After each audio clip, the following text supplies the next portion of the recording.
एक भीषण महामारी की तरह फैला हुआ रोग है जिसे हस्त क्रिया कहते हैं, अंग्रेजी में जिसे मास्टरबेशन कहते हैं। इससे बालकों से लेकर के बड़े तक का यह संहार कर रहा है महामारी। कौन सी महामारी? यह हस्त मैथुन, यह हस्त क्रिया। इससे बढ़कर नाशकारी कोई रोग नहीं है। बहुत ध्यान देने योग्य बातें हैं। आज शर्माया जाता है बातें अपने बच्चों से पूछने में या अपने शिष्यों को उपदेश देने का यही समय नहीं है। उपासना की नींव तो मजबूत होनी चाहिए, तब तो उपासना का मैल खड़ा है। कैसी बातें कर, हम क्रियाएं कर रहे हो, तुम्हें शर्म नहीं आ रही, गंदे आचरणों में कर रहे हो, शर्म नहीं आ रही, और उनका निवारण कैसे होना है इस बात के सुनने और बोलने में तुम्हें शर्म आ रही, कैसी मूर्खता छा रही। ये कराल काल के पंजे में फंसा करके जीवित रहने पर भी मुर्दे के समान कर देता है। ये बड़ा दुर्भाग्य हो रहा है कि आज हमारी समाज इससे पीड़ित होती चली जा रही है। हितधाम में सायंकाल के समय कुछ समय चर्चा होती थी, तो जो पुराने हैं उनको याद होगा, 70-75 वर्ष के उन्होंने माइक में कहा था कि पूर्व बचपन की अभ्यास आज तक नहीं छूट पा रही, मुझे बचा लो। बड़ा आश्चर्य हुआ था कि इतना समय जब इस ब्रह्मचर्य के विषय में चर्चा हुई, उन्होंने सुना तो वो चूंकि कहीं ना कहीं पवित्रता हृदय में थी तो बोल पड़े माइक में खड़े होके कि इतनी आयु है पर मैं ऐसी गलती आज भी करता हूं, अब मुझे बचा लो। इस महारोग का आना सहज है, पर इससे पिंड छुड़ा लेना बहुत ही कठिन है। किसी डॉक्टर की ना किसी दवा की कोई सामर्थ्य नहीं इसको छुड़ा सके। बहुत गौर से सुनना, और प्रायः इसको बहुत हल्के में लेकर के अपने जीवन को नष्ट किया जा रहा है। ये सबसे बड़ी क्रूरता अपने साथ तुम कर रहे हो यदि हस्त क्रिया के द्वारा अपनी जीवनी शक्ति को नष्ट कर रहे हो। आपकी नस नाड़ियों से जीवनी शक्ति निचुड़ रही है, ये तुम्हारा नाश कर देगी। इस क्रिया से जितनी हानि उठानी पड़ती है वो हम वर्णन नहीं कर सकते। ये अनिष्टकारी क्रिया खिलवाड़ में सीख जाते हैं बच्चे। एक 13 वर्ष का बच्चा, कुछ चिन्ह होते हैं जो पहले से गुरुजनों की कृपा साधन करने पर परिचय में आ जाते हैं कि ये स्त्री सहवास से वीरपात हुआ है या हस्त मैथुन से हुआ है। देखा, पहले तो मना किया नहीं, फिर जब और जोर दिया कि भाई इसमें तुम्हें लाभ मिल जाएगा अगर आप स्वीकार कर लो। हाँ, दिन में 3-3, 4-4 बार बच्चों का काम खिलवाड़, उनको खिलवाड़ लग रहा है। ऐसा लग रहा है कि बहुत अच्छा मार्ग मिल गया जिससे हम सुखी हो जाएंगे। दुर्दशा ये हो गई कि 13 और 14 वर्ष का बच्चा वो इतने बड़े रोग से ग्रसित हो गया कि लघु शंका करते ही जो महान शक्ति उसका पतन। अब न भजन में रुचि, न किसी सेवा में रुचि, पागलों जैसी बात। तुमको समझाया, जी क्या स्मृति का लोप हो रहा है, कोई उत्साह नहीं, एक जीवन मृत तुल्य बच्चा है यार, बच्चा, जहां कहीं कोई गुंजाइश नहीं। जैसे अग्नि के ऊपर चला जाए तो कैसे चला जाएगा, एकदम पैर ऐसे ये अवस्था किशोर अवस्था है। ब्रह्मचर्य पूर्ण जीवन, एकदम उछलता हुआ जीवन, तेज, कैसा भी कोई हो। किशोर अवस्था बड़ी सुंदर अवस्था होती है, प्रकाश आता है क्योंकि उस समय तक गलत संबंध। आज तो किशोर अवस्था प्रारंभ होने से ही ये दुर्दशा, मोबाइल, कुसंग, ये सब बहुत नष्ट कर रहा है। इसे खिलवाड़ समझा जाता है। और दुर्भाग्य की बात कि जो हमारे सलाहकार हैं वो उनको कहते हैं इससे रिलैक्स हो जाओगे। ओ, अंग्रेजी का शब्द है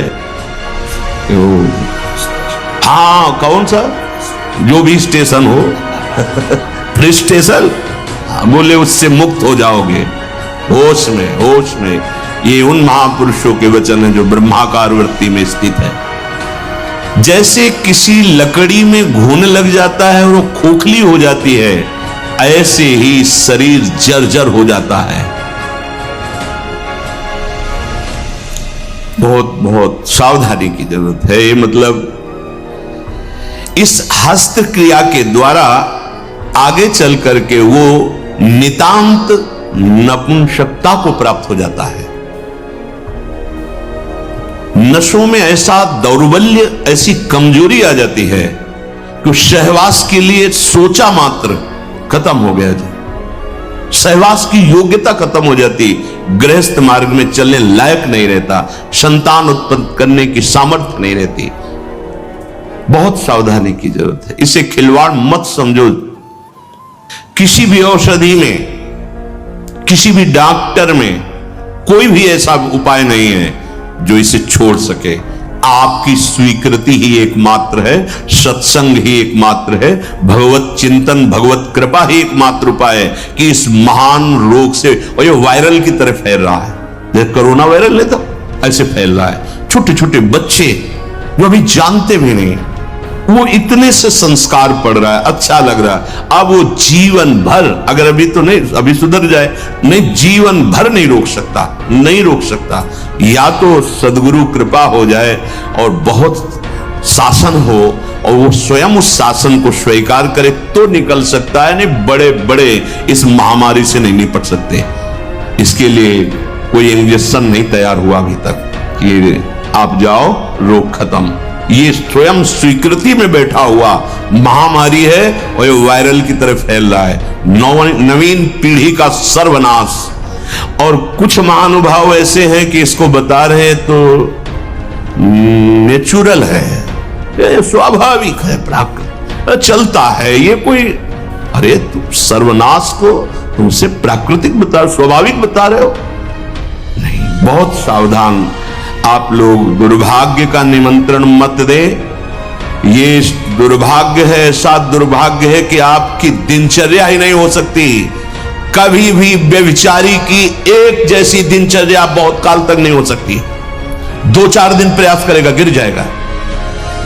ब्रह्मचर्य कभी भी दिनचर्या में फर्क नहीं पड़ने देगा, चाहे जैसी स्थिति हो। चाहे शरीर नहीं उठ पा रहा तो उसका चिंतन भागवतिक होने लगेगा। इसलिए सामान्यता, जिसे हम बहुत सरल समझ रहे, बहुत सुख समझ रहे, इसको आप सावधानी पूर्वक बहुत ध्यान दीजिए। बहुत ध्यान का इसलिए विषय है कि ये नींव है हमारे अध्यात्म की, हमारे परमार्थ की। शरीर के भीतर बताया था कल भी, एक मनोवाह नाम की नाड़ी है। इस नाड़ी का कार्य है मथानी जैसे नहीं, दो दूध दही का मंथन करे तो मक्खन निकाल देती है, ये इतनी चिंतन से गर्म हो जाती है नाड़ी, तो वीर पूरे शरीर के रक्त के साथ है।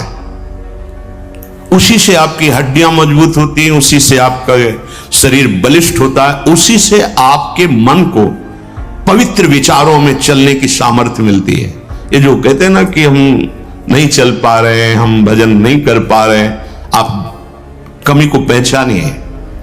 शरीर के भीतर जो मनोवाह नाम की एक नाड़ी है, ये मंथन कार्य करती है। जे ही आप कामासक्त हुए, चिंतन किए, तो पूरे शरीर से, जैसे दही के मंथन से वो घृत निकाल ले, वैसे ही मनोवाह नाड़ी काम करती है। वो पूरे शरीर की नस नाड़ियों से आपके जो वीर शक्ति उसको एकत्रित कर लेती है, चाहे शरीरधारी कोई भी, स्त्री हो पुरुष कोई भी हो, उसको एकत्रित कर लेती है। पूरी नस नाड़ियां कांप उठती हैं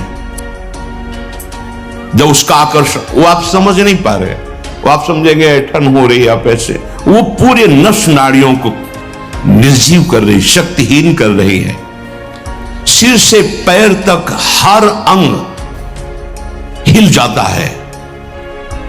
शरीर का मंथन करके वो एकत्रित करके बाहर कर देगी। अब क्रिया करो या ना करो, दौर्बल्य, प्रमेह, स्वप्न दोष, ये निश्चित उसके शरीर में प्रकट हो जाते हैं। शरीर के रक्त में एक सफेद और दूसरे लाल कीट होते हैं। सफेद कीटों में बाहरी आए हुए प्राकृतिक प्रहार, रोगों के प्रहार से लड़ने की सामर्थ्य होती है। जो हस्तक्रिया या अन्य अष्टमैथुनों के द्वारा वीर शक्ति का नाश करता है, तो सफेद कीट ये नष्ट होने लगते हैं। अब जो लड़ने की सामर्थ्य थी प्रकृति से, गर्मी, सर्दी, बरसात, मान अपमान, निंदा, स्तुति और रोगों से, वो क्षीण हो गई। अब चिड़चिड़ा स्वभाव हो गया, एकदम निराश, हताश, उदास। अब क्या करें, शरीर नष्ट कर दें, वो डिप्रेशन में पहुंचने लगता है। समझो, अधिकतर हमारी दुर्दशा हो रही। ध्यान देकर सुनना। अगर वो शुभ की जो रोगनाशक सफेद है, वीर आप नष्ट नहीं करते तो इतने बलवान हो जाते हैं कि एक बार विष को भी वो पचा डालेंगे। इतनी उसमें सामर्थ्य है, आपकी हानि नहीं होने देंगे। ज्यों ज्यों आप ये नीच चेष्टा करते हैं, त्यों त्यों ही ये जो आपको सबल बनाने वाले वो नष्ट होने लगते हैं और उसके कारण भयानक रोगों का सृजन होने लगता है। मनुष्य के शरीर में और दिमाग में और स्नायुओं पर ऐसा प्रभाव पड़ता है, आगे चलकर पक्षघात हो जाता है, ग्रंथिवात, जितने जोड़ों में दर्द, पागलपन या और रोगों की उत्पत्ति होने लगती है, क्योंकि वो जो लड़ने वाले कीट वो सब नष्ट हो जाते हैं। व्यभिचार सर्वथा निंदनीय है और सबसे महानिंदनीय है ये हस्तक्रिया, क्योंकि इसमें किसी दूसरे की जरूरत नहीं होती है। बहुत सावधान, बहुत नीच प्रवृत्ति है इसका। वायरल की तरह, जैसे वायरस होता है वो वायरल हो जाता है, ऐसे हो रहा है, ऐसे जिसको देखो सुख का साधन माने हुए है, नवीन अवस्था अपने को नष्ट कर रहे और प्रमाण उनको मिल जाता है ऐसे बहिर्मुख लोगों से, जो कहते हैं कि हाँ आपका हृदय ठीक रहेगा, आपका स्वास्थ्य ठीक रहेगा, आप दिमाग से एकदम शांत हो जाए। कैसा नीच उत्तर है, कैसा उपदेश है, नाश करने वाला। तस्मात् शास्त्रम प्रमाणम ते कार्या कार्य व्यवस्थितो। आपने वेद पढ़ा है, आयुर्वेद। कौन सी डॉक्टरी ऐसी कहती कि ऐसा करने से आप स्वस्थ हो जाओगे? शास्त्र प्रमाणित, धर्म प्रमाणित उपदेश होना चाहिए। छोटे छोटे बच्चे, नवीन बच्चे जब ये सब पढ़ते हैं और ये सब सुनते हैं, धिक्कार है जीवन को, जो हमारे नवीन पीढ़ी को बर्बाद किया जा रहा है। ऐसे नाटक, सिनेमा, ऐसे उसमें जिसमें हमारी जो संयम की वृत्ति है वो सब नष्ट हो जाए। इस क्रिया के द्वारा सबसे पहला धक्का हृदय पर लगता है। इसका धक्का बार बार लगने से यक्षमा, हृदय रोग और स्मृति का नाश ये शुरू हो जाते हैं। इसे राजक्षमा कहते हैं। यही रोग हुआ था विचित्र वीर को। दो पत्नियों के संयोग में बावरे हो गए, समझ नहीं पाए सिद्धांत को। भयानक हृदय रोग, हृदय का कमजोर हो जाना, जरा सी बात में घबराहट पैदा होना, डर जाना, उत्साहहीन हो जाना। है क्या बात है, एकदम कोई बात नहीं, बेमतलब कल्पना में पर, ये आपके ब्रह्मचर्य नाश का लक्षण है। ऐसा अभागा मनुष्य जीता हुआ भी मृत्यु तुल्य है। मस्तिष्क में बिजली की तरह इसका प्रभाव पड़ता है ब्रह्मचर्य नाश का। वो एकदम क्षीण करता चला जाता है। याददाश्त नष्ट हो जाना, शरीर में एक अजीब सी पीड़ा होना, खाली खालीपन महसूस होना, सुबुद्धि का पूर्ण रूप से ह्रास हो जाना, प्रतिभा न रह जाना, तेज न रह जाना, उत्साह न रह जाना और पागल सा व्यवहार होना, ये शुरू हो जाता है ब्रह्मचर्य नाश से। मस्तिष्क कमजोर होते ही आंखों की ज्योति लड़खड़ा जाती है। ऐसे देखें, अवस्थागत बात अलग। अभी ब्रह्मचर्य रह करके आप देखो, ये तो प्राकृतिक नेत्र हैं, आपके दिव्य नेत्र खुल जाएंगे।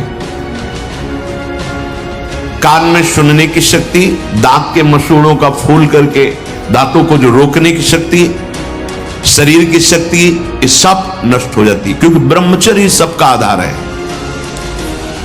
बहुत जल्दी बाल झड़ना, बाल पकना, जैसे राजा के नष्ट होने पर संपूर्ण सेना बंदी बना ली जाती है, ऐसे ही शरीर का राजा है ब्रह्मचर्य वीर। इसके नष्ट होने पर हर इंद्रिय, हर नस नाड़ी पराजित हो जाती है। आंख, नाक, कान, जिह्वा, वाणी, पैर, त्वचा, आंतें और इंद्रियां, ये सब असमर्थ होने लगती है। पाचन शक्ति पर बहुत बुरा प्रभाव पड़ता है। अब ये नाश नहीं तो और क्या, जीते जी नाश है। हस्त क्रिया से संपूर्ण शरीर ढीला, फीका, दुर्बल, कमजोर और रोगों का प्रादुर्भाव होने लगता है। मुख की कांति हीनता बढ़ती चली जाती है। मुख प्रसन्न तन तेज विराजा, कीन्ह से रामचंद्र कर काजा। या चेहरा देखो, वैसा लगता है जैसे सब उड़ गया, कुछ नहीं रह गया, बस केवल सजावट सजावट रह गई है। पवित्रता, जितेंद्रियता, बल, अध्यात्म चिंतन कुछ नहीं, शून्य। बस वही वर्तमान भोगों का चिंतन, कैसे भोगूं, भोगे हुए भोगों का चिंतन। बस आप देख लो अपने हृदय में झांक करके। संपूर्ण जीवन विषयानंद में फंस जाता है। इंद्रिय दुर्बलता के कारण अगर वो गृहस्थ में भी गया तो गृहस्थ में भी अपने धर्म का पालन नहीं कर पाता, क्योंकि उसकी जो शक्ति है वो नष्ट हो चुकी है। संतति सुख से भी हाथ धो बैठता है। फिर जो उसको जलन और शोक होती, क्योंकि वो जो कर्तव्य करना चाहिए गृहस्थ का वो नहीं कर, उसकी सामर्थ्य नहीं रह गई। अब वो अपनी बात तो बता नहीं सकता किसी से। अब जो अंदर जलन हो रही उसका निराकरण कहीं नहीं है। सावधान हो जाइए, ना वैरागी और ना गृहस्थ कुछ नहीं रह पाओगे यदि ये गंदी बातें आप नहीं त्याग पाए। बोलो ऐसे आदमी की सुख की आशा क्या, और अंत में इसका परिणाम महापाप नरक मिलता है। ऐसा थोड़ी है कि आप सोचो कि मेरा शरीर मैं जो चाहूं कर लूं। नहीं नहीं, आपको दिया गया ये भागवतिक है, आपको प्रभु की तरफ से मिला है। जैसे आपका शरीर है और अभी रिपोर्ट कर दिया कि आप अपने शरीर को नष्ट करना चाहते, आपको दंड मिलेगा इस बात का। आप शरीर का सदमार्ग में प्रयोग कीजिए, आप इसका असत मार्ग में आप इसको नष्ट करने का अधिकार नहीं रखते। यहां भी तो फिर भागवतिक विधान में तुम्हारा इतना अधिकार कहां कि तुमसे मनमानी नष्ट कर दो। दुर्बल चित्त हो जाता है, संयम बिल्कुल नहीं रहता। जब कभी उसको इसका दोष अनुभव में आता है सुनने में, तो प्रतिज्ञा करता है, पर ऐसी हजारों प्रतिज्ञाएं वो रोज करता है, रोज तोड़ता है। क्यों? क्योंकि वो बल ही नहीं रह गया है। जो इस वासना से पीड़ित है, अगर थोड़ा भी हृदय सात्विक है तो शर्मिंदा रहता है। उसकी एक अजीब स्थिति अंदर रहती है, खुलकर किसी से बात नहीं कर सकता, आंख मिलाकर बात नहीं। और जो मलिन हृदय का होता है वो इतना अकड़ करके इतना राक्षसी प्रवृत्ति का हो जाता है, बिल्कुल ढीठ। ये दो वृत्तियां आती हैं जो ब्रह्मचर्यहीनता होती है। यह तो इतनी शर्मिंदगी, थोड़ा सा भी हृदय अगर सात्विक है वो ग्लानि, और यह भी इतनी दुष्टता। जो आनंद में हसमुख होना चाहिए वो उदास, एकदम तेजहीन। उसकी सूरत देखने पर लगता है रोने वाला ही है। स्वभाव में रुक्षता होती है, चिड़चिड़ापन, क्रोधी, निस्तेज। आंखें अंदर धंसने लगती है, यहां खालीपन होने लगता है, एक खालीपन, एक काला सा चिन्ह। बहुत बहुत सावधान। ये इतना भयानक रोग है कि जवानी में भी वृद्धावस्था के लक्षण प्रकट होने लगते हैं। किसी भी कार्य में मन न लगना, पड़े रहने की इच्छा होना, थोड़ी मेहनत करने पर हांफते रहना, आगे क्या करना ऐसे विचार करने की शक्ति नष्ट हो जाना, बहुत जल्दी क्रोध आकर के आवेश में कुछ ऐसे वचन बोलना, क्रियाएं करना। देखो ना, सुनने को मिलता, माता पिता को पीटा, ऐसा किया, वैसा। कुचिंताओं की बाढ़ आ जाती है, कुचिंताओं की। उसके हृदय में एक भय, एक जलन, एक घबराहट बनी ही रहती है। थोड़ी सी बात उसको पहाड़ जैसी मालूम होती है, विचार के द्वारा काट नहीं पाता है। बार बार झूठ बोलना उसका स्वभाव बन जाता है। बार बार भूख लगना या जठराग्नि का मंद पड़ जाना, ये दो दोष होते हैं। अन्न ना पचना या तो बार बार ऐसा लगना कि खाओ, और मलबद्धता आते जब वीर शक्तिहीन हो जाती है तो मल को पकड़ने लगते हैं, उनमें सामर्थ्य नहीं रह जाती पचाने की या मल निकालने की, तो कब्जियत बनी रहती है। नींद का या तो नाना और या आना तो कुंभकर्ण जैसे सोना पड़े हैं दो। उठते समय निरुत्साह, आलस्य, आंखों को बहुत भारीपन होना, नहीं खुलने देना। ऐसा जब आप संयम से चलेंगे ना, घड़ी की अलार्म की जरूरत नहीं होती, एक समय में नेत्र खुलो, ऐसा नहीं ऐसे नहीं, एक दिव्यता आती है। अभी आप उधर कदम सही ढंग से नहीं रख रहे, इसलिए है अलार्म बजते रहते, शोर है।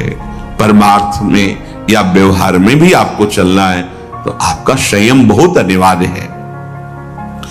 अब बच्चे कहते हैं हमारी स्मृति काम नहीं करती है, पढ़ाई में मन नहीं लगता है। ऐसा क्यों नहीं लगता? आप देखो अपने आचरणों को, देखो पढ़ाई, ये तो इतने टेबलेट, इतना है सब। एक बार बोल दीजिए, कभी भी जीवन में पूछ लीजिएगा, उसे दोबारा पढ़ने की सुनने की आवश्यकता नहीं। एक बार अगर हम नहीं सुनना चाहते तो आप हल्ला मचाते रहो, बाद में पूछो तो ना हमने वर्तमान में सुना ना, बाद में उसकी स्मृति रहेगी। जहां स्मृति लगी वहीं लगी है। रात्रि में जो स्वप्न दोष होता है, इन्हीं गलतियों का परिणाम होता है। यदि आप ऐसी कोई गलती ना करें तो कल चर्चा में बताया था, स्वाभाविक कभी हो, वो उफान जैसा, वो जो संतानोत्पत्ति वाला, वो नहीं। जो हस्त क्रिया से युक्त हो गया है वो अनुभव करे, लघु शंका के पहले या बाद में देखना, जो जीवनी शक्ति है वो आपको ह्रास होती दिखाई देगी, बूंद बूंद निकलते दिखाई दी, कितना सर्वनाश कर रहे हो। बाद में तुम सोचो हम ये विटामिन खा लेंगे, वो खा लेंगे, कुछ नहीं, उसकी पूर्ति नहीं हो सकती, उसकी पूर्ति नहीं हो सकती। आगे इसमें आता है, ये जो आयुर्वेदिक औषधियां दी जाती हैं ये बलिष्ठ होती हैं, और ये चूंकि आपकी प्रवृत्ति गलत है, वो बलिष्ठ होकर आपको और कामोत्तेजना प्रदान करेंगी, तुम रोक कैसे पाओगे? संयम नहीं, इसीलिए कोई औषधि नहीं है, आप स्वयं औषधि हैं उसके। आपका दृढ़ निश्चय और कुछ व्यायाम, प्राणायाम, आहार शुद्धि और नाम जप, इससे आप शासन में ला सकते हैं। इस बात को कौन अपने बच्चों को बैठाल कर समझा रहा है? अगर वो नहीं है तो सावधान हो जाएंगे कि अगर कोई ऐसी बात बताता है तो माता पिता ने मुझे पहले सिखा रखा है कि ये बहुत नाशकारी क्रिया है, कभी ऐसा नहीं करना। आप बताते हैं क्योंकि आपको फुर्सत कहां है, आप अपने मनोरंजन में मस्त है, आपको यही लगता है खिलाना पिलाना ही केवल बच्चों का प्यार दुलार है। नहीं, कभी बैठा लिए, उनकी दिनचर्या देखिए, आप उनसे पहले इस महान दुर्गुणों का आगाह कीजिए कि ऐसी ऐसी बातें आगे कोई तुम्हें सिखा सकता है या तुम्हें है तो नहीं, जानकारी करनी चाहिए। अगर कभी ऐसा हो तो मत, ऐसा मत करना।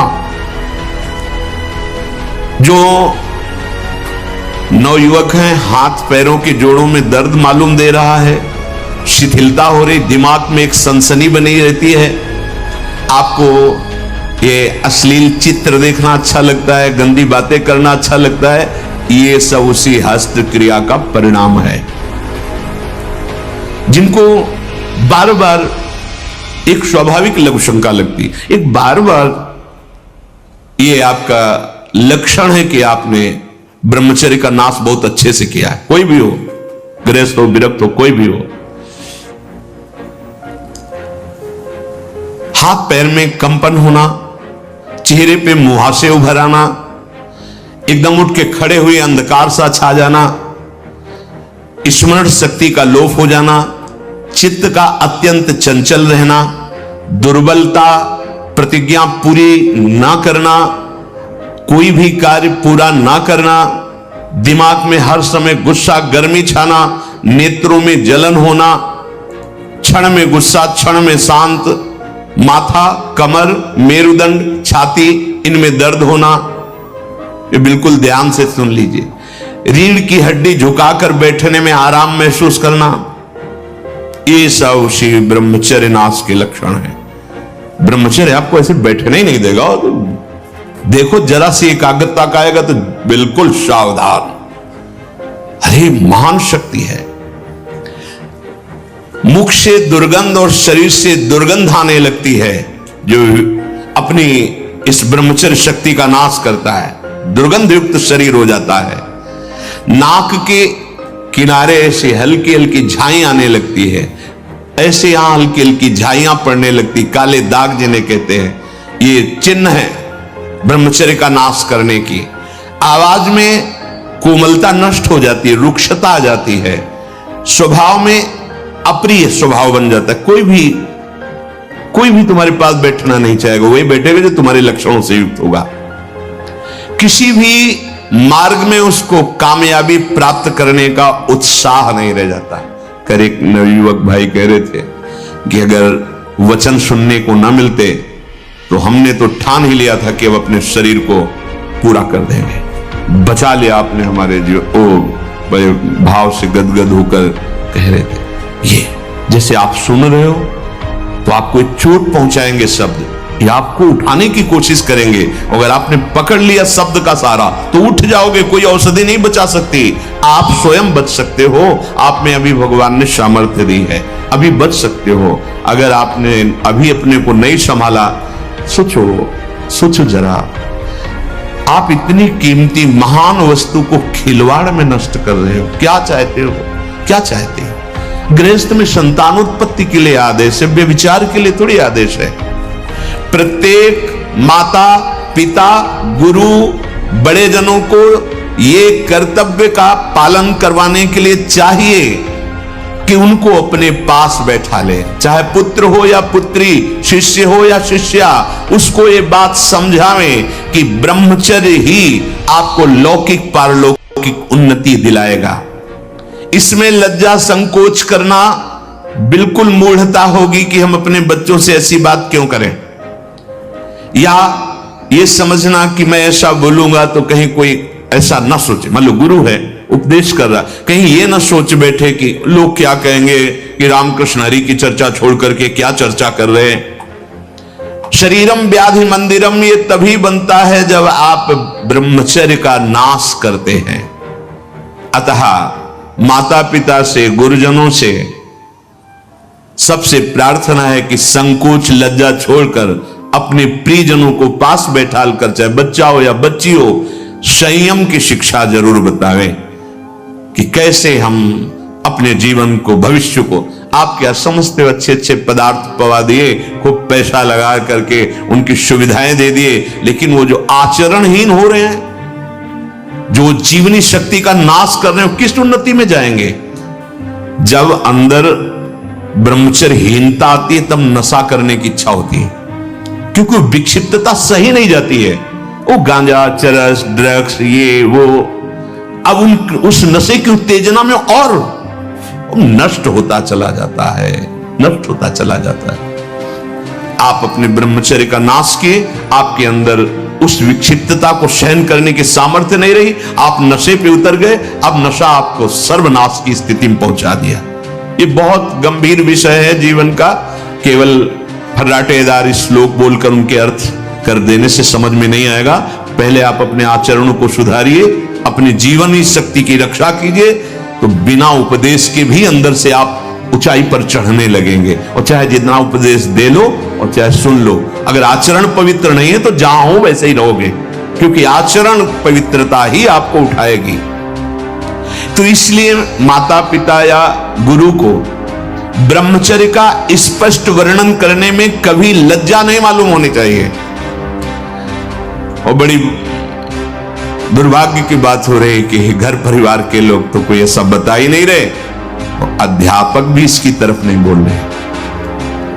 अध्यापक अगर 15 मिनट का समय केवल दैनिक दिनचर्या की पुष्टता के लिए दिया जाए, हमारे नवीन पीढ़ी की जो उज्ज्वलता है वो प्रकाशित हो जाए।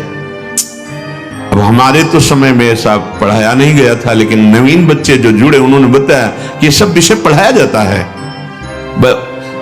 तो उसके संयम का शब्द नहीं, ऐसा तो कुछ नहीं बताया गया है। क्या है ये जीवन? आप उस जीवन को पतन की तरफ ले जा रहे हैं। ये विद्या है। विद्या तो विनय सिखाती है, विद्या तो संयम सिखाती है, विद्या तो भविष्य को उज्जवल करने वाली वस्तु होती है। क्यों विद्या को कलंकित किया जाए? अगर आप बच्चों की नशा प्रवृत्ति जो बढ़ रही उसको नहीं रोका गया, व्यभिचार प्रवृत्ति बढ़ रही उसको नहीं रोका गया, तो हमें लगता है विद्या का मतलब क्या रहा? विद्या जो है वो गंभीरता, संयम, विनय ये प्रदान करने वाली होती है। विद्या वो दंडता। आज का विद्यार्थी अपने माता पिता की अवहेलना करता है, शास्त्र वाक्य की अवहेलना करता है और स्वयं अपनी अवहेलना करता है। अपने जीवन को पतन गर्त में गिरा रहा है, चाहे वो बच्चा हो चाहे बच्ची हो। कैसे? तो उचित है कि लज्जा त्याग करके, चाहे 15 मिनट का ही केवल हो, लेकिन दैनिक दिनचर्या कैसी होनी चाहिए विद्यार्थी की, यही हमारे गुरुकुलों में सिखाया जाता था। यही संयम बर्ताव करने के कारण वो गृहस्थ में रहते हुए भी राजर्षि कहलाते थे। राजा है पर वो ऋषि शब्द उनके आगे राजर्षि। वो गृहस्थ होते थे पर बंद नहीं होते थे। आज हम किस दशा को पहुंचते चले जा रहे हैं?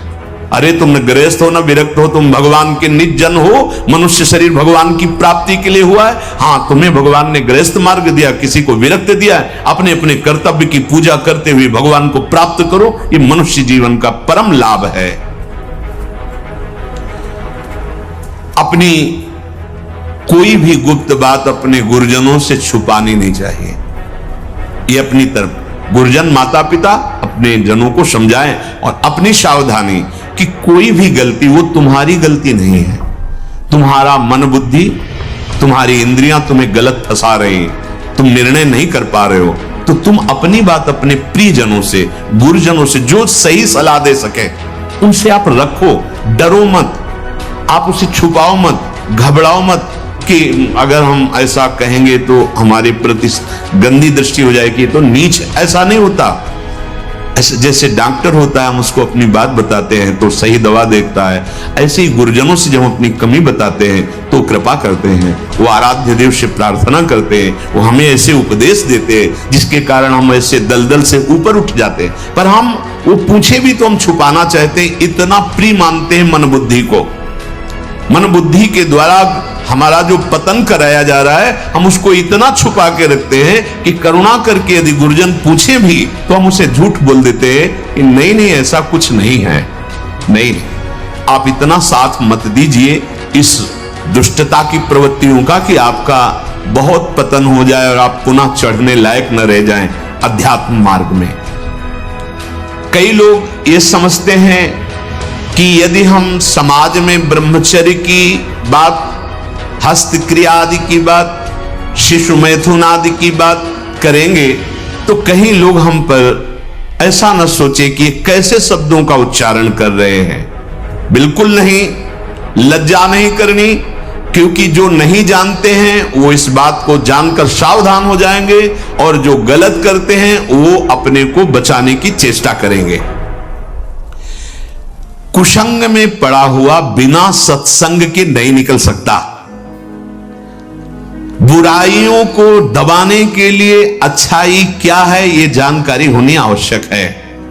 इसीलिए सदाचारी और ब्रह्मचारी बनने के लिए जो सद्गुरु के वचन हैं, संतों के वचन हैं, शास्त्र के वचन हैं, उनको सुनो। उसमें लज्जा का भाव मत रखो। यदि गुरुजन अच्छे ढंग से अपने शिष्यों को समझाएं तो प्रभाव पड़ता है। यदि माता पिता अपने बालकों और बालिकाओं को बैठालकर समझाएं तो अच्छा प्रभाव पड़ता है। यदि स्कूल में कुछ ही मिनट जो अध्यापक जन हैं इस विषय पर प्रकाश डालें तो उसका प्रभाव पड़ता है। जितनी धातु पौष्टिक औषधियां ली जाती हैं वो सब शोध के देखी गई, उनमें बलवर्धक होता है। और आपकी वृत्ति कामोत्तेजक है तो वो बल आपके अंदर काम वृद्धि ही करेगा जाके। बहुत ध्यान देने योग्य बात है कि ये आयुर्वेदिक औषधि ले लेते हैं, ये ले लेते हैं तो आपकी गति गलत है, इसलिए पावर जाएगा औषधियों का, गलत ढंग से ही प्रयोग हो जाएगा। कोई भी ऐसा वैद्य समर्थ नहीं है जो तुम्हें इस हस्तक्रिया को रोकने की औषधि दे दे। बहुत सुंदर बात है। तुम्हें कोई ब्रह्मचारी बना सके ऐसी कोई औषधि नहीं। एकमात्र मन को प्रभु में लगाकर नाम जप करो और जो संयम बताया जा रहा है वैसा करो, सब ठीक हो जाएगा, सब ठीक हो जाएगा। तुम समर्थ बन जाओगे अपनी इंद्रियों को रोकने के लिए। उपासक पहले भोजन पर सुधार कर रहे। भोजन और बुद्धि का परस्पर बड़ा घनिष्ठ संबंध है। सात्विक आहार निसंदेह आपको इस क्रियाओं से विजय प्राप्त करवा देगा। ध्यान से सुनिए, सात्विक आहार जब आप भोजन पा रहे हो उस समय नाम जप जरूर चलना चाहिए। अगर उस समय गलत दृश्य देख करके गलत बातें चिंतन करके भोजन पाओगे तो उसका प्रभाव आपको और गलत में लगा देगा, भले सात्विक भोजन है। ध्यान दीजिए, भोजन के समय जरूर बड़ा आनंद मिलता है। जैसे आप प्रसाद पा रहे हो और आपका अभ्यास फिट है, अब लगा दिया प्रथम यथामति प्रणमो श्री वृंदावन तीरम श्री राधिका कृपा बिनु सब, बड़ा पद है। देखत नव निकुंज सुन सजनी लागत है यति चारु, पद अंदर चल रहा है और अब प्रश्न चलो नहीं है ऐसा आपका अभ्यास, राधा राधा राधा। उस समय व्यर्थ की वार्ता, उस समय व्यर्थ का चिंतन, व्यर्थ के दृश्य देखते हुए भोजन, गलत संस्कार पड़ रहा है। सात्विक आहार आपने पाया पर विचार आपका सात्विक नहीं है, अधार्मिक विचार है, दुष्ट भाव है, तो सात्विक व्यर्थ हो जाएगा भोजन, वो उसी को सपोर्ट करेगा। भोजन के समय बिल्कुल सावधान रहो, वो आपकी नस नाड़ियों में फैलकर वैसा ही प्रभाव फैलाएगा जैसा आप चिंतन कर रहे हैं। भोजन के समय जैसा विचार होता है ठीक वैसा ही आपका स्वभाव बनता है। महापुरुषों का स्वानुभव पूर्ण सिद्धांत है कि भोजन के समय सावधान। भोजन में जो रस बनता है वो नस नस में फैलता है और जिस चिंतन से चिंतित होकर पाया वैसे ही प्रभाव पड़ता है। स्थूल भोजन का सूक्ष्म विचार पर प्रभाव पड़ता है, कई गुना प्रभावशाली प्रभाव आपके चिंतन का पड़ता है भोजन में। बहुत शुद्ध भोजन हो, सात्विक भोजन हो, पर आपका विचार भोजन करते समय सही नहीं, आपका चिंतन सही नहीं। इसलिए देखो संत जनों का जब कभी प्रसाद पाने तो पहले नाम कीर्तन होता है, फिर बहुत से जय जयकार लिखते हैं और बीच बीच में जोर जोर से राधे श्याम की गुण, कि आपका चिंतन भागवतिक रहना चाहिए। देखो ना, हमें लगता है 10 मिनट तो केवल जय जयकार ही होती है। अयोध्या मथुरा की जय, पूरे जितने अपने ठाकुर जी सब की जय जयकार। वो रसगुल्ला की तरफ देख रहा है पर जय पूरी हो तब जय जय बोलना ही पड़ेगा, कीर्तन करो। ये कितनी सुंदर प्रणाली है। भोजन बहुत सात्विक, बहुत, ये जीवन बड़ा उज्जवल भविष्य करने के लिए मिला है। भोजन के समय पवित्र, उच्च, निर्भय, शांत और भगवान नाम जप, ऐसे भाव होने चाहिए। उपासक को जिसे ब्रह्मचर्य रहना है, 2 समय भोजन हल्का या 1 बार भरपेट, 24 घंटे में पर्याप्त है ब्रह्मचारी के लिए। 2 बार तो हल्का, केवल 2 ही समय भोजन करे। पहला भोजन का समय 10 बजे से लेकर 1 बजे के बीच में, दूसरा संध्या होने के बाद 8 बजे तक, इसके बाद नहीं। अगर इसके बाद आप पाते हैं तो आपकी दिनचर्या में फर्क पड़ेगा। वो आपके कई दोष प्रकट कर दे। देखो, जीवन को यदि आप मंगलमय प्रकाशशील बनाना चाहते हैं तो महापुरुषों के वचन मानने पड़ेंगे। कोई भी बिना सदाचरण किए सुख शांति को नहीं प्राप्त होता। आज हमारी सब दिनचर्या नष्ट हो गई है और हम चाहते हैं सुख शांति आनंद ऐश्वर्य वैभव, और आचरण हो रहे हैं दुख और अशांति और दरिद्रता आने वाले। और आप चाह कैसी आचरण, कैसे भोजन 2 समय, बहुत ध्यान से, पहला 10 से 1 बजे तक और मध्याह्न में भोजन पाने के बाद चाहे 15 मिनट ही हो आप विश्राम कीजिए, दाएं बाएं करवट सीधा। ऐसे दिन में अगर आपको रात में सोने से पर्याप्त नींद हो जाती है तो फिर दिन में सोने की जरूरत नहीं, नाम चिंतन करते हुए फिर आप बैठ जाइए, फिर अपनी दिनचर्या में लगिए। शाम के 8 बजे तक भोजन हो ही जाना चाहिए, क्योंकि घंटा आध घंटा टहलना अपनी दिनचर्या, और फिर आप शयन कीजिए, फिर आप जग जाइए समय से। अगर आपको भगवत मार्ग में संयम पूर्वक चलना है तो आपको सुधारना होगा। हमें लगता है प्राय आप जो अपनी साधकों की दिनचर्या शायद इसी के अंतर्गत ही है।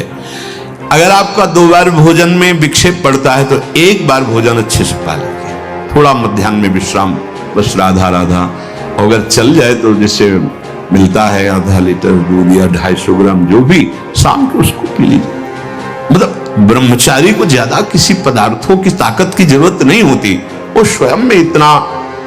अब अनावश्यक आप डालते रहोगे अनावश्यक, तो फिर आपका चिंतन भी बिगड़ जाएगा, आप नहीं संभाल पाओगे। बहुत संयम की जरूरत है। बहुत गर्मा गर्म भोजन ब्रह्मचारी को नहीं करना चाहिए, उससे आपके ब्रह्मचर्य पे फर्क पड़ जाएगा। ताजा भोजन है पर धुआं नहीं उठना चाहिए, शांत। ये गर्मा गर्म जैसे ना, बिल्कुल नहीं। भोजन हमेशा सात्विक, ताजा, सादा होना चाहिए। जो जैसे रोटी ये सब, मठरी आदि जैसे 1-2 दिन, मीठा आदि 1-2 दिन, लेकिन जैसे रोटी आदि ये शाम की बनी सुबह नहीं पाई जा सकती, क्योंकि उससे फिर बुद्धि में प्रमाद और तमोगुण बढ़ने की चेष्टा। बासी अन्न नहीं। अच्छा, भिक्षावृत्ति में ये बड़ी सामर्थ्य है कि हमारी झोली में मांगने पर जो आया वो ब्रह्म स्वरूप है, उसका कोई इन सतोगुण रजोगुण तमोगुण से कोई उसका प्रभाव नहीं। ये भिक्षान्न में बहुत बड़ी सामर्थ्य है। राधे श्याम बोला कोई 5 दिन की सूखी रोटी दे दे वो हमारे लिए अमृतमय, वो नहीं होगा कि ये तो बासी है, क्या तमोगुण पैदा करेगी कि नहीं, वो महाप्रसाद स्वरूप हो जाती है। लेकिन अगर सुविधा है तो ताजान, बहुत गर्मा गर्म नहीं, सात्विकन और कम से बहुत लाभ होता है। आपकी सारी जीवनी शक्ति आंतों में पचाने में लग जाती है। अच्छा, एक बार पच नहीं पाया, दोबारा फिर उतना ही जान लिया तो भजन क्या करोगे? थोड़ा जो जीवनी शक्ति है उसको आप ईश्वर के ध्यान में, चिंतन में लगाने। जिस दिन आप व्रत रहते हो, जो एकादशी, तो आप देखो उस दिन ज्यादा भजन होगा, अल्पाहार। अगर आप अन्न को उतना ही सीमित पाए जो आपके भजन में विक्षेप न डाले, ये ठूस ठूस के यहां तक भले कि वो तुम शरीर हो क्या, तुम्हारा विषय है क्या? अरे समझो, बेकार को इस थैले को मोटा करते चले जा रहे हो। ये थैला है।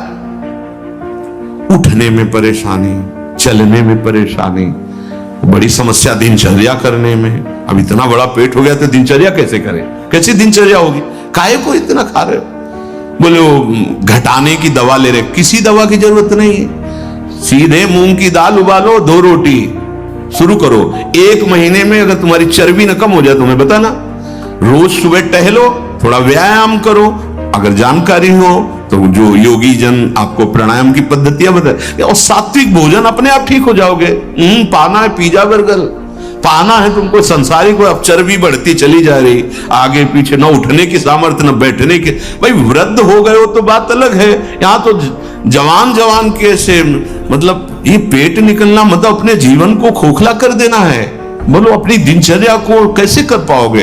अब इतना मोटा शरीर बनाने से कोई लाभ नहीं है। आप समझते हो स्वस्थ शरीर उसे नहीं कहते कि जितना मोटा हो गया स्वस्थ शरीर। आपकी दिनचर्या स्फूर्ति युक्त होनी चाहिए, वो उचित आहार से। युक्ताहार विहार भगवान के वचन हैं। ये जो शब्द लिखे, ये अच्छे पदार्थों को ठूस ठूस कर खाने का स्वभाव ये आपको संयम में नहीं रहने देगा। बढ़िया काजू पड़ी, किशमिश पड़ी, खीर है, अब हटाओ। अरे किसको पिला रहे हो, किसको? ये रसेंद्री के संतों ने कहा है, घाटी नीचे माटी, बस इतना का खेल है। इतने के नीचे गया सब बेकार हो। अब फूल रहा है, गैस बन रही, कब्ज बन रही, डकार इधर घूम रहे, उधर, काहे को परेशानी मोल ले ली। छोटी कटोरी, जरा सा राधा राधा, स्वाद भी हो गया, प्रसाद भी हो गया, शरीर पुष्टता के लिए। ब्रह्मचारी को काजू बादाम पिस्ता हलवा रबड़ी रसगुल्ला की नहीं आवश्यकता है, प्रार्थना मान लीजिए, नहीं जरूरत है। वो अपने आप में एक महान बल धारण किए हुए है। पर अब यही समस्या है कि ना संयम समझ पा रहे हो, ना आहार को समझ। ये आहार तुम्हारा विषय नहीं है। आपको ठीक प्राणों का पोषण करने के लिए उतना जल, उतना अन्न, उतना पौष्टिक आहार देना है, जिससे हमारा मन हमारे कार्यों में हमारे अनुसार चले, जो शास्त्राज्ञा है। बहुत नमकीन, लाल मिर्च, गरम मसाला, कचौड़ी, पकौड़ी, बहुत मिठाई, चाय, काफी, प्याज, लहसुन, ये इंद्रियों को भयंकर चंचलता प्रदान करते हैं और वीर शक्ति का नाश करने में बहुत इनका योगदान है। पूज्य पादुड़िया बाबा से किसी ने कहा कि बाबा हम तो जहां भिक्षा मांगते हैं वहां प्राय पकवान ही मिलता है। बाबा ने कहा कोई बात नहीं, अगर 4 रोटी पाते हो तो 2 कचौड़ी ले लीजिए, बस हो गया, कोई परेशानी नहीं होगी। 4 की है, 2 पा लीजिए। एक बार पूज्य बाबा, बहुत से साधक जन बाबा का, तो कुछ ऐसी कच्ची और मोटी पूड़ी बनवाई और कुछ हल्की एकदम बहुत पकी हुई पूड़ी बनवाई। पकी हुई पूड़ियों को पहले परोसा गया, उनके ऊपर कच्ची पूड़ियां रख दी गई, एक एक 2-2, और बाबा खड़े हो गए, आ भाई पाओ सब। तो कुछ जो साधक संयमी थे तो ऊपर से शुरू किया, और कुछ साधक जो स्वाद वाले थे वो ऊपर के हटा करके बाबा रुक खड़े हो। क्यों ऐसा किया? तो बाबा वो नीचे वाली पकी थी और ठंडी हो जाती, घर जाओ बहू लियो, गरम गरम बनवा पाओ, बाबा जी बनने लायक नहीं हो। अगर रसेंद्री की तृप्तता, रसेंद्री की पूर्णता की तुम्हारी भावना है तो तुम जनेंद्री को नहीं रोक सकते हो। ये वैराग्य मार्ग है। स्वयं बाबा, बहुत महापुरुषों ने भगवत प्राप्ति के लिए स्वयं कष्ट को वर्ण किया। गिरिराज में कोई बहुत बड़े धर्मात्मा पुरुष आए थे, सब संतों को भंडारा कर रहे थे, और उधर बाबा भी पहुंच गए। तो सन्यासी महात्माओं के चरण धोकर वैसे ही आचार्य पद्धति से पवाया जाता था, और जो बाहरी भिक्षु कैसे होते थे उनको लाइन में खड़ा किया जाता था। बाबा लाइन में खड़े हुए जाके, और उनको मोटी रोटी दी जाती थी, और वहां खीर, पकौड़ी, कचौड़ी ये सब ऐसे चलता। वहां दक्षिणा भी दी जाती, उनको केवल मोटी रोटी दी जाती थी। ये कई दिन ऐसा उन्होंने सदाव्रत की तरह, तो बाबा उस लाइन में खड़े हुए, 4 रोटी उनको मोटी मोटी मिली, आ गए और एकांत में 2 रोटी पाई और 2 रोटी जमीन में ऐसे गाड़ दी। और जब पता चला कि पूज्यपाद उड़िया बाबा जी आए हुए हैं, तो वही धर्मात्मा सेठ और सब अंगूर और सेव के झबिया बड़ी बड़ी लेके जहां बाबा थे, प्रणाम साष्टांग, बाबा हो भाग्य आपके, बाबा आप चरण पधराए अंदर। बोले हम तो ले आए हैं आपके यहाँ से। कब बाबा? बोले ले आए हैं और 2 पा चुके हैं और 2 कल पाएंगे। और ऐसे रज हटाई और कहा 2 है। अरे बाबा आप? बोले यही तुम्हें हम समझाना चाहते थे कि आपको क्या पता कौन सा महापुरुष किस, ये क्यों भेद जनित भोजन देते हो, एक को ऐसे और एक को ऐसे, एक दिन पवाओ, लेकिन कम से ठीक है माना उनको सम्मान से बैठ के, उनको खड़े खड़े, लेकिन वही चीज दो जो सबके लिए। बाबा कैसे महान पुरुष, 2 रोटी पाई, 2 पुराने संतों को देखो कैसे जीवन यापन। हाँ देखो वही बाबा जो एक कवल पाकर 18 घंटा पद्मासन में बैठते थे, जब परिपक्व अवस्था 70 घरों में एक दिन में जाते थे भावना पुष्टता के लिए। बाबा हमारा निमंत्रण गए, 1-2 कवल पाए, ऐसे जरा जरा सब पाए। ऐसे हम अभी भगवत प्राप्त नहीं हुए हैं, तो हम लोगों की इंद्रियां, मन, बुद्धि संसार की तरफ जा रही है। अब हमको संयम की आवश्यकता है। यदि संयम का हम बर्ताव नहीं करेंगे तो सुन लो, भोजन के पहले अच्छे से हाथ धो, मुंह में कुल्ला करो, और लघु शंका लगी हो तो लघु शंका जाओ। भोजन के पहले पवित्र हो। भोजन पाते समय नाम चलना चाहिए या पद चलना चाहिए या अच्छे कोई संत महापुरुषों के जो चरित्र हैं उनका चिंतन करना चाहिए। खड़े भोजन नहीं पाना चाहिए, लेटे भोजन नहीं पाना चाहिए, चलते हुए नहीं पाना चाहिए। प्रातः काल कल चर्चा हुई थी, जो जलपान हो बड़ा औषधि का कार्य करता है। ब्रह्मचारी को बाल भोग नहीं करना चाहिए। सोचो भैया, ब्रह्मचारी को बाल भोग नहीं करना, 10 से 1 के बीच में और 8 बजे तक शाम के भोज, इतने में मर थोड़ी जाओगे। अरे यार, कई कई दिन भोजन नहीं मिला है, कई कई दिन के गंगा का किनारा है, गांव जाने का स्वभाव नहीं था, बस आकाशवृत्ति का सहारा था। ये अगर आप बाल भोग नहीं करोगे तो आप क्या परेशानी हो जाएगी। 10-11 वो तो मिलेगा ही आपको। हमारे तो जीवन में था कि पता नहीं कब मिलेगा, कहां मिलेगा, कोई भरोसा नहीं। कभी इतना गुड़ कोई दे दिया, कभी वो जो गंगा किनारे बारी लगाते हैं, वो ए बाबा 2 परेठा लोगे, भगवान दिए, ऐसे मान के गंगा जी में गुड़ पा लिया। बड़ा आपको तो निश्चित है कि आपको मिलेगा भोजन, फिर आप बाल भोग क्यों? बाल भोग पच नहीं पाया, राजभोग डाल लिया, वो पच नहीं पाया, तो आप बीमार हो जाओगे, कब्ज हो जाएगी, गैस बनेगी, आपका भजन में मन नहीं लगेगा, तो फिर वही प्रमाद की स्थिति आएगी। भोजन होने के बाद 100-200 कदम चलना चाहिए, टहल करके। दिन में 15-20 मिनट विश्राम, रात्रि में भोजन के बाद आधा पौन घंटा नाम जप माला उठाओ, छत में या कहीं जैसा हो, आराम से भगवत चिंतन करते हुए टहलो, इन्हें तुरंत पा करके फिश है। कल बताया था, उपासक को 3 लीटर पानी पीना ही चाहिए। उससे पेशाब के द्वारा बहुत सी जो शरीर को कष्ट देने वाली वो पित्त आदि सब तैयार वो निकल जाते हैं। कब्ज की बीमारी पानी की कमी और गरिष्ठ पदार्थों के पाने से होती है, ये नहीं होना चाहिए। तभी आप ब्रह्मचर्य। जल पीते समय धीरे धीरे आराम से पीना चाहिए, गट गट गट ऐसे नहीं, राधा राधा नाम लेते थोड़ा थोड़ा 5 मिनट में धीरे धीरे। प्यास की पानी से ही बुझाएं प्यास को, सोडा वाटर, लेमन या ठंडे पेय पदार्थ जो शीशियों में आते हैं, हाँ, ये ब्रह्मचर्य, संयमी, भगवत मार्ग, ये सब चीजें ले भाई। आपको अमृत पान करना है, राधा नाम सुधार समरसी, तुम बहुत सावधान। प्रकृति के विरुद्ध चलने से कभी कोई सुख का अनुभव नहीं कर सकता, बहुत सावधान। भोजन के समय आपको पानी नहीं पीना है।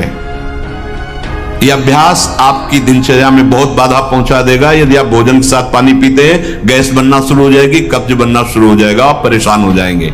अगर आपको भोजन में पानी की आवश्यकता लगती है तो आप आधा घंटे पहले थोड़ा पानी पी लीजिए, भोजन के आधा घंटा पहले, और भोजन के समय बिल्कुल मत पीजिए, और भोजन के आधा घंटा 1 घंटा बाद आप सबके पानी पी लीजिए, उतना जितना श्वास और भजन करने में परेशानी ना पड़े।